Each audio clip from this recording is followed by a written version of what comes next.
Thom Hartmann here on the news. You need to know this. In many states around our nation, you don't need a background check to buy a gun. But if you have travel plans, be prepared for the authorities to do a little digging. TSA has expanded passenger screenings, and they're checking a wide array of government databases before you even arrive at the airport. In addition to checking for your name on the no-fly list, the Transportation Security Administration may be checking your car registration, past travel itineraries, property records, police records, and even your employment information. And just to add insult to injury, the TSA may share what they find with a debt collection agency for the purpose of debt collection. Similar programs have been used for some time to evaluate travelers coming into the United States, but now they'll be used for domestic travel under the guise of identifying low-risk travelers for faster screening at the airport.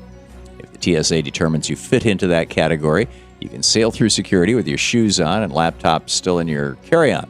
However, if the agency decides you pose any risk, you could be subjected to repeated searches. And if you feel you've been incorrectly profiled for the enhanced screenings, you're forced to appeal to the Department of Homeland Security. As of last March, 13,000 people had asked for a review, but civil liberties groups and travelers say that their requests simply disappear into a black hole. Somehow, despite Americans protesting government spying, we're being subjected to more of it, not less. Our government is committing an outright assault on our privacy, and Americans are fed up. Our forefathers wrote the Fourth Amendment to protect us, and it's about time that our government started respecting it. In Screwed news, growing up poor actually changes a child's brain. Previous studies have documented many long-term effects of growing up in poverty, but scientists at the University of Denver have discovered the actual neurological impact. The study's author, Pil-Young Kim, said, living in poverty at a young age can cause long-lasting changes in brain development. After testing the emotional response of adults who grew up in poverty, scientists found that about half were less able than other participants to minimize their emotional reaction to negative images. Changes in brain development also contribute to future devastating health outcomes, including mental illness and high mortality and morbidity in adulthood. Essentially, growing up in the constant stress of poverty makes the brain less able to deal with emotional reaction. This in turn causes higher stress rates, which leads to shorter lifespans as adults. Rather than addressing these problems, Republicans are determined to slash the social safety net that protects these families. Now more than ever, science says it's vital to protect that social safety net. In the best of the rest of the news, on Tuesday, the anti-Obamacare crowd had another disappointment. U.S. District Judge Paul Friedman refused to block the federal subsidies that Americans will use to buy health care. A group of individuals and businesses who oppose Obamacare filed a lawsuit claiming that the subsidies are unlawful.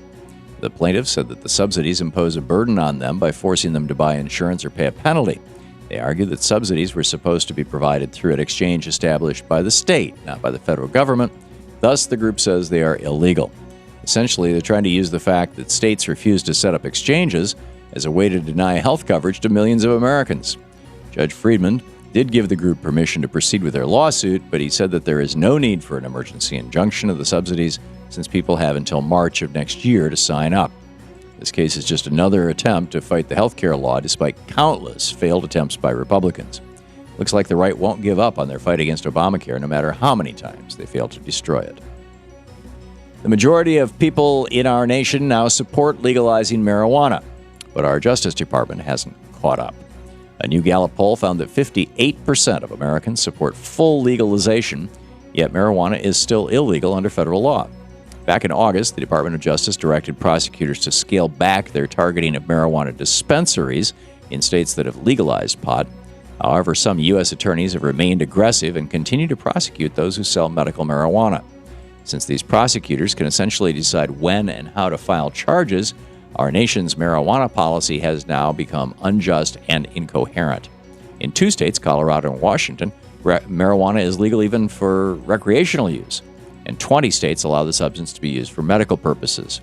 Yet in some parts of our nation, someone can still be thrown in prison for smoking a joint. It's clear that the American people want this policy changed throughout our nation, and they want to see Nixon's failed drug war finally come to an end.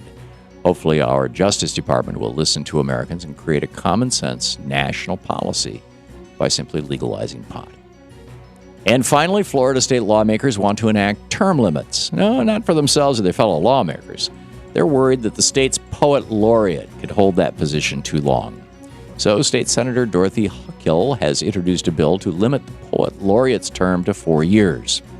Apparently, Senator Huckill isn't concerned with the fact that the position is unpaid and consists only of reading poetry at state functions. She's just doing her part to ensure that these poets don't get too cozy in their positions and start acting complacent and entitled. After all, Floridians don't want to hear their poet laureates read poorly written poetry or silly, meaningless limericks. I bet Florida taxpayers are thrilled to see their dollars being used to draft such important legislation and boot out the long-standing poet laureate from office. Just one problem. That position is currently unfilled. Oh, Florida, I'm sure you're proud.